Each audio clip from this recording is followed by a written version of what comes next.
Hi, Minister Guilbeault. Welcome to your new role. We were so happy to hear your recent statements at COP26, where you spoke so clearly about protecting the rights of Indigenous people. So we were shocked when one of your first acts as minister was to sign off on the draft terms of reference for the regional assessment of the Ring of Fire. Supporting these terms of reference goes against everything you say you believe in. These terms cut the region's Indigenous peoples out of decision-making roles on their own lands.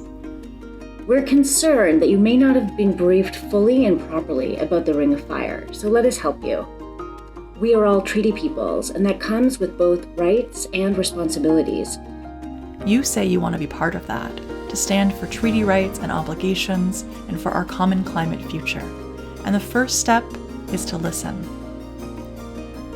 Politicians before you have chosen to ignore the diverse and important perspectives in the Indigenous grassroots of Treaty 9, as well as allies across the country who are saying that there's a lot to be worried about when it comes to the Ring of Fire.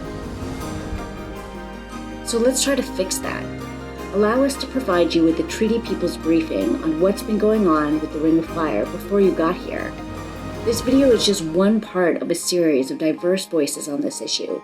Keep an eye out for more as we share them. You've probably heard that the concerns in Treaty 9 are theirs alone, but there's more to the story.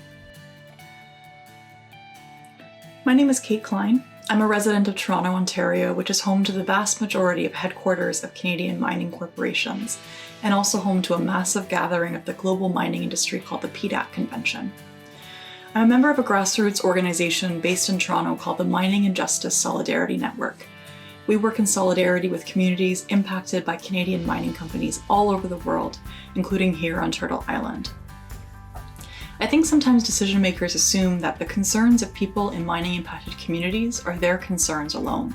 But in my almost 10 years of advocacy on this issue, I've seen an enormous increase in the number of non-Indigenous people in Canada who are paying attention, both to the actions of the mining industry, as well as to how the Canadian government protects the mining industry from accountability.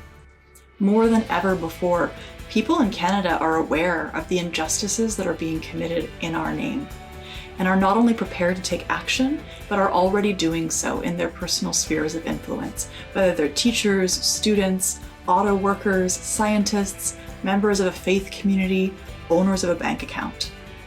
People in Canada are standing up for mining justice, and the Ring of Fire is no exception.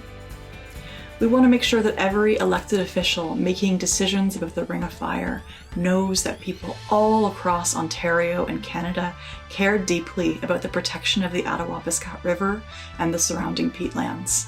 I can tell you particularly because this is the place where I live and organize, that here in the grassroots of the heart of the global mining industry, we are watching carefully, and we are ready to take action to make sure that you fulfill your promises to protect the sovereign rights of Indigenous people.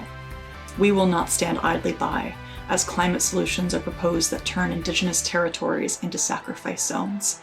We will not be satisfied with any solution to the climate crisis that keeps this current colonial system intact, or with solutions to climate change that undermine Indigenous sovereignty.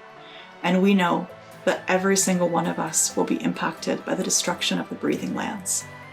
Grassroots to grassroots, we stand with communities on the front lines of the Ring of Fire, and we hope you will too. There are so many things to consider in making a huge decision like this. Let's start fresh in a better way.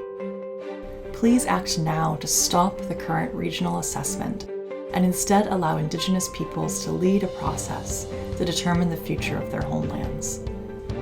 In your own words, Indigenous peoples have been stewards of this planet since time immemorial.